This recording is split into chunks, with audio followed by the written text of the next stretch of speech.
guys, so today I'm giving my daughter's bedroom a facelift. I will proceed by wiping down the bed with soap and water, allowing it to dry before applying the paint. The paint that I'm using is Rust Olic. The color is glass white. I used a small brush and did it in sections. It take about 10 to 15 minutes to dry, and then I did another coat. As you can see, I'm almost done. Let's get into it. Colors we're using today will be yellow, white, and black. That lamp is from Case Spade. I wanted to put it so it gives the room a contrast. We also wanted to use flowers. We got some white flowers and yellow flowers. As we move along, I got her some 3D butterflies you can find in my Etsy store.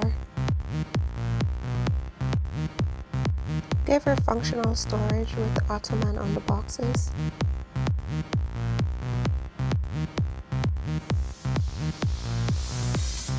Her queen size sheet set is from Burlington's Coat Factory. We also got her chair covering from Burlington Coat Factory.